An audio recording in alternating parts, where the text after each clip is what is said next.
Hello, good day. My name is Jenna Santos, and I will be presenting our course project in the Principles of Programming with Compiler. Um, in Activity 1, here, this program stores information about a person who is Elon Musk, and we are going to print basic facts about him. But in this activity, the codes are provided and we have to find out its output. Now, we are going to run it.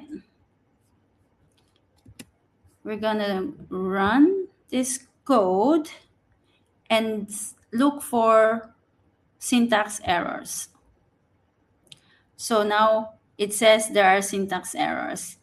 In Python, um, the variables should be consistent whether we use an uppercase letter or a small case letter. So the variables here are first name, last name, country, and the year of birth. And in line 5, we are going to print the output, first name, last name, and country. What do we notice here is that the variable last name that is defined should start with smaller letter. And the country here is okay, it's right. It's consistent with the capital letter C. While on line 6, it uses a single quote first and then a double quote. So it doesn't matter whether you use a single quote or a double quote, but I want to be consistent in using a double quote in the print output. Now the line 7 should be correct. The strings is correct, and the year, since we are looking for a number, so we need to code int or the integers where it converts the output into a number.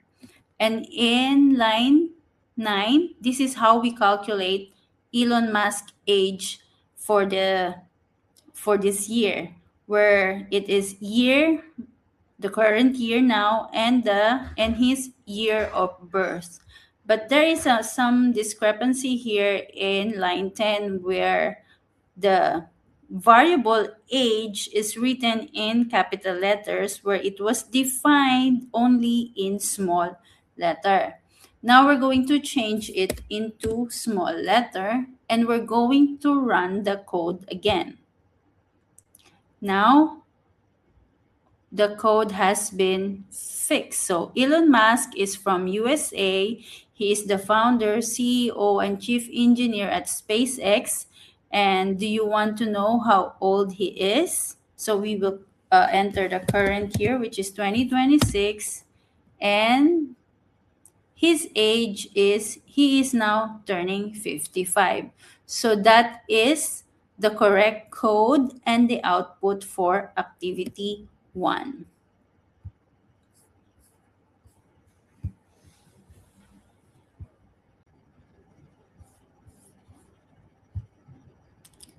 Hi, now we are going to go to the activity number 2, which this program asks you to calculate the estimated days of how old you are today. For the user input is the year of birth here in line 3 and the YTD, which is the current year, where both of this user input are asking for numbers. So we put int. So it converts the numbers to numbers or integers. For the function definition,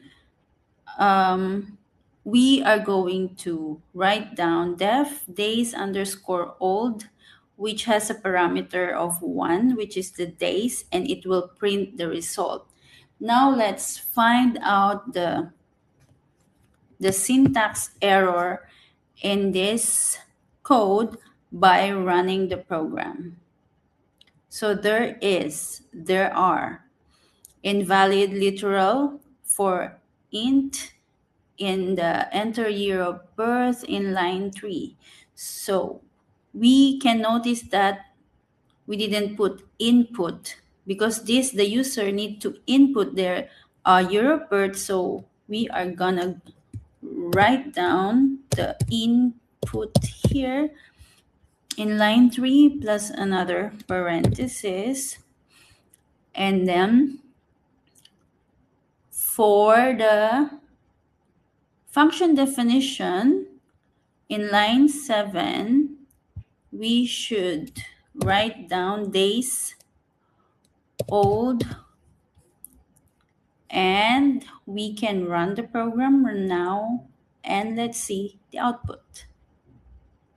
Now we have to enter my year of birth, which is 1985, and the current year now is 2026. And this is the output. I am 14,965 days old. So this is the correct codes of the program, and this is the output. Thank you.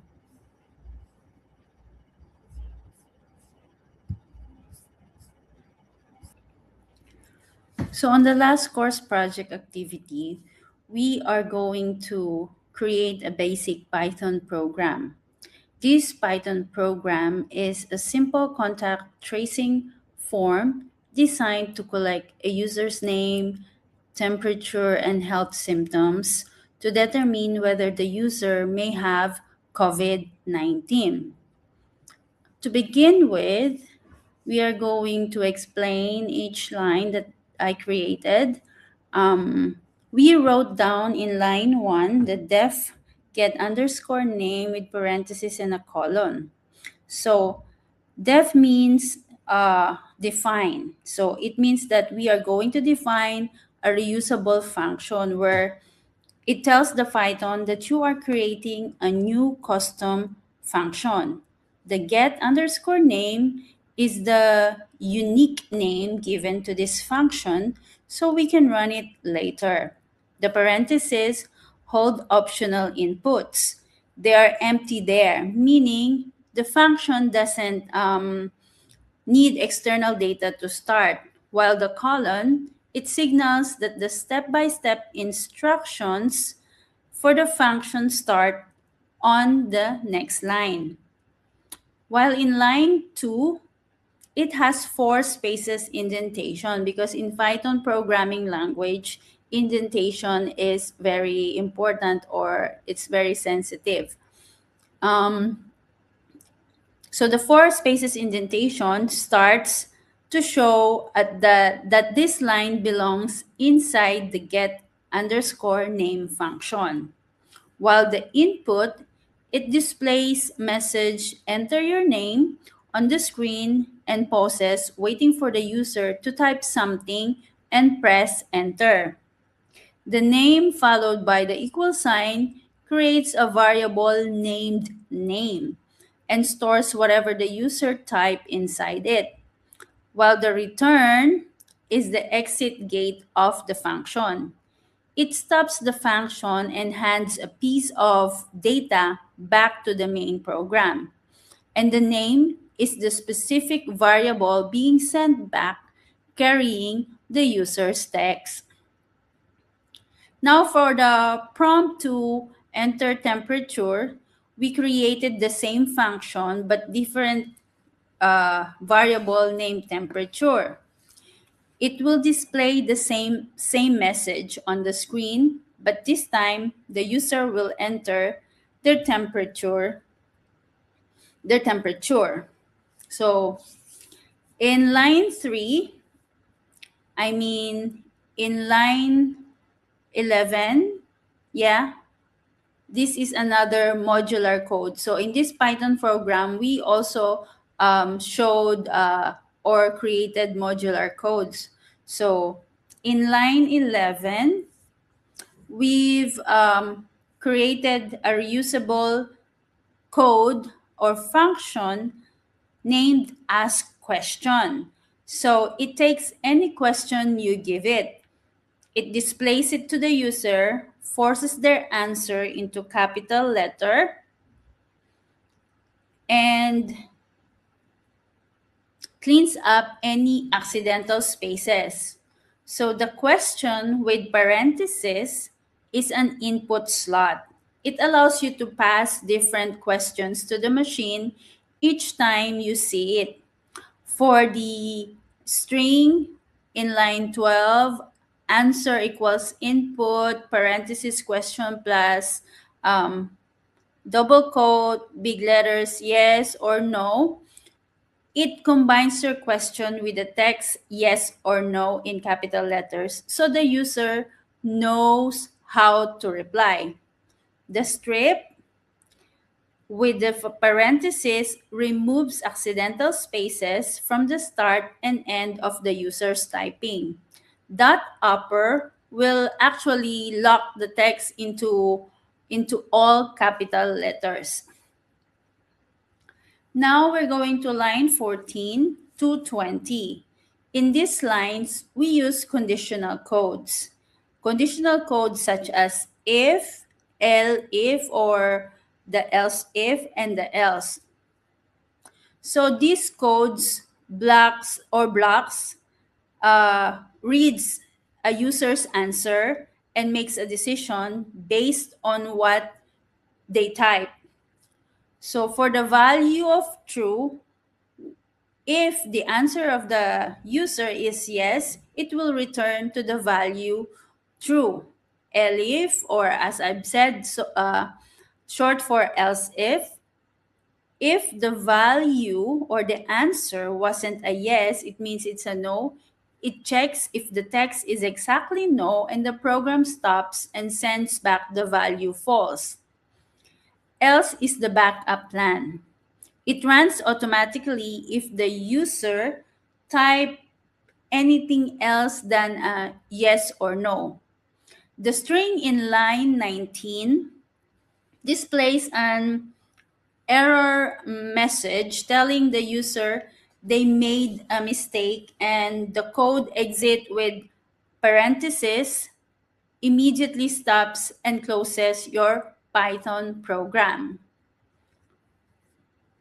Now we're going to go to the line 24, 23, and 24.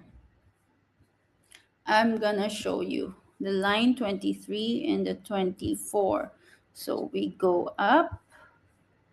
Yes, this is the one. So in line 23 and 24,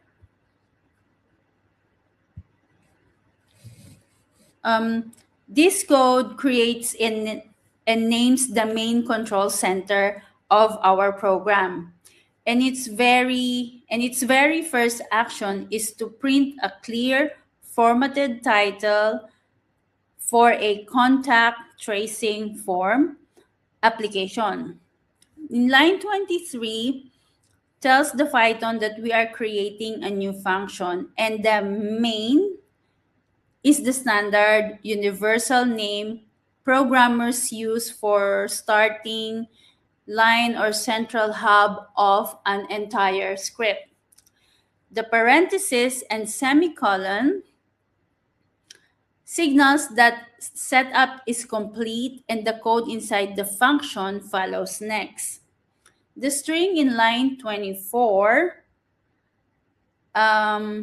is indented again to show that this line lives inside the main function.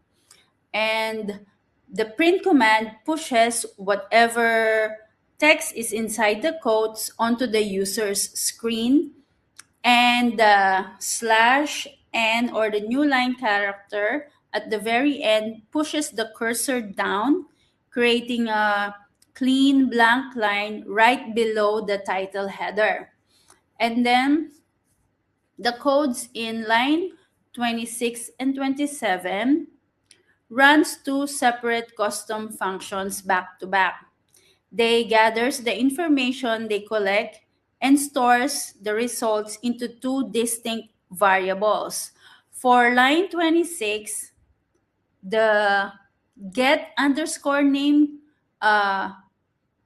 code turns on your name gathering machine.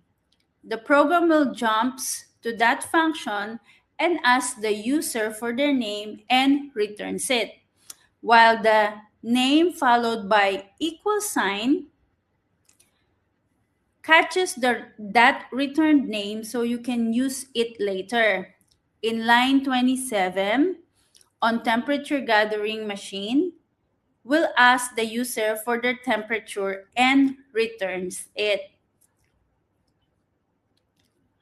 The line of codes in 29 prints a clear instruction on the screen to to tell the user that a questionnaire is starting up, using empty lines to separate it from the other text. In line 29, the print command displays whatever text is inside the quotation marks onto the user's screen.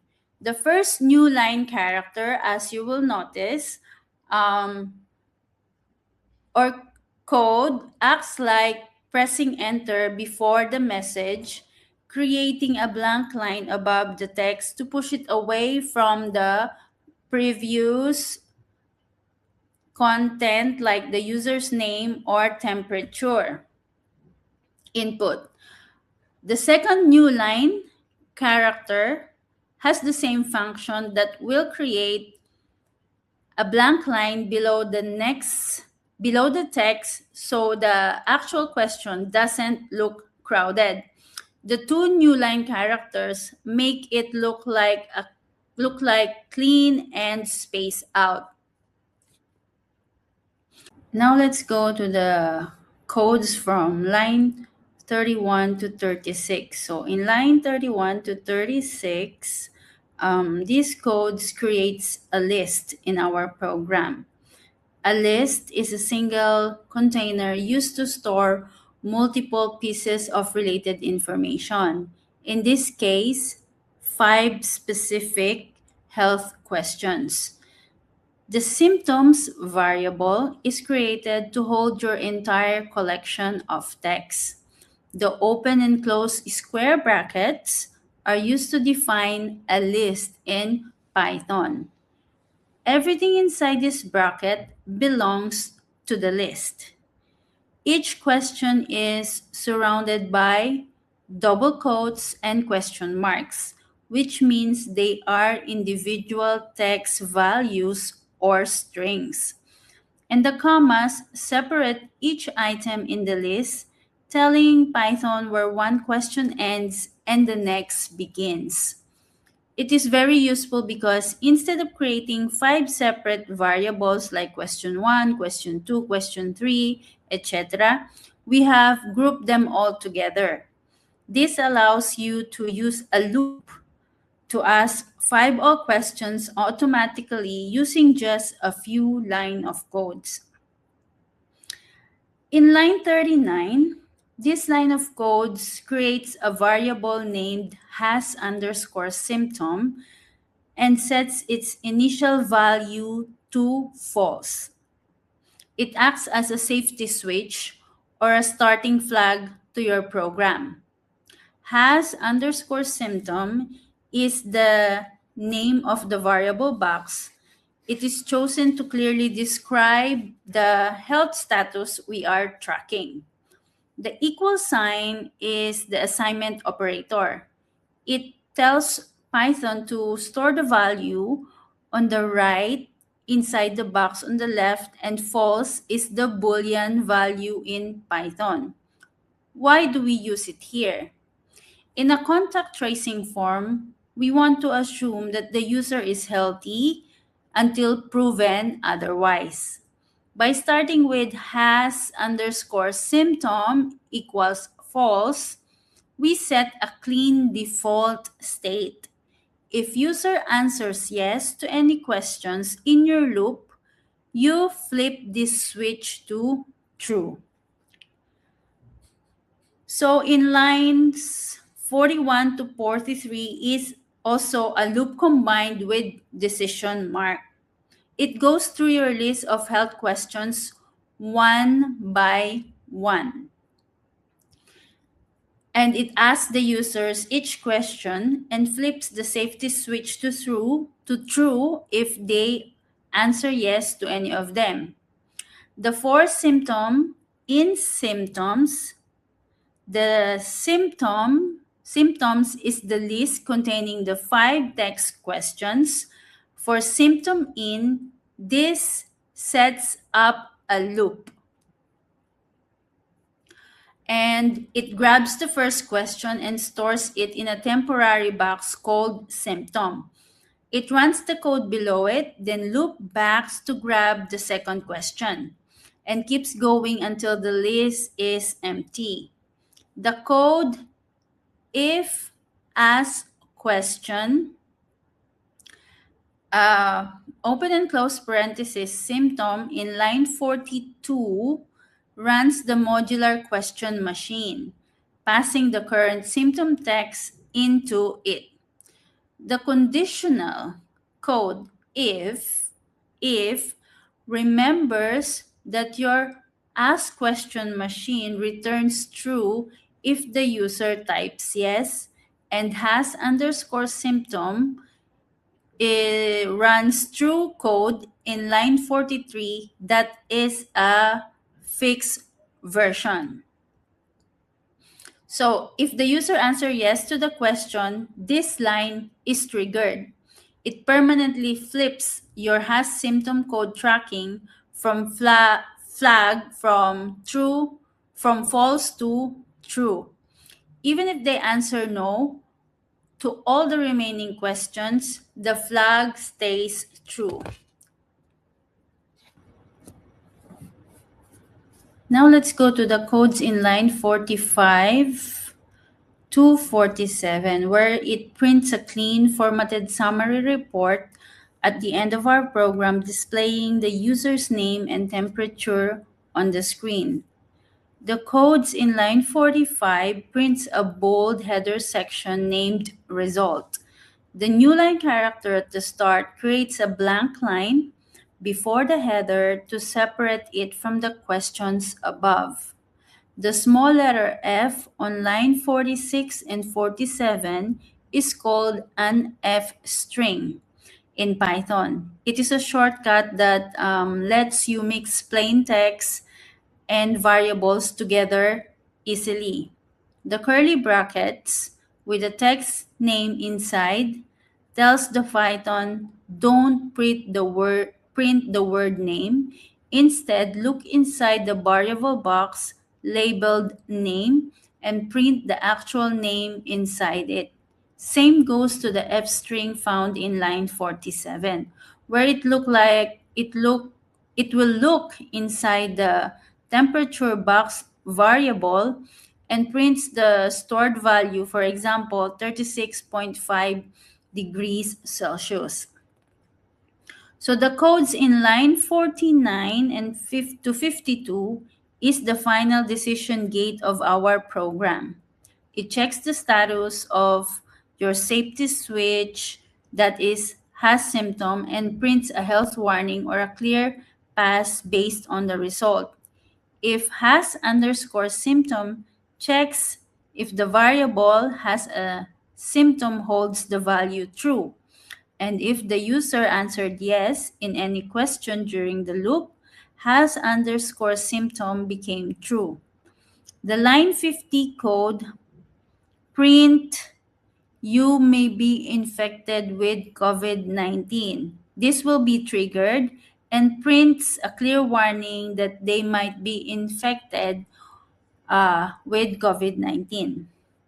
As else is the fallback plan in line 51 and 52. You cannot see it because my camera is there. So anyway, I'm going to show it right after. Line 51 and 52, if the user answered no to every single question, this line triggers and reassures them that no symptoms were detected. Typing main in line 55 at the very bottom of our script is like telling the Python, okay, I am done defining all my codes. Now turn on the main control hub and turn on the program. The main matches the exact name of the def main function we created in line 23. And the empty parentheses tell Python to execute or call that specific function right now. And the Python will read the code from top to bottom. Now that we have successfully coded all the pieces of the requirement and stacked all our modular pieces together in order, we have completed the code and we will try to run it. We will try to run it. Now we're running it. I will enter my name, Jenna Santos. Temperature in degrees Celsius, 37.2. And these are the loop questions, answerable by yes or no, and it will return to the value of true or false. So no. Do you have a cough? No. Do you feel shortness of breath? No. Do you have a sore throat? No.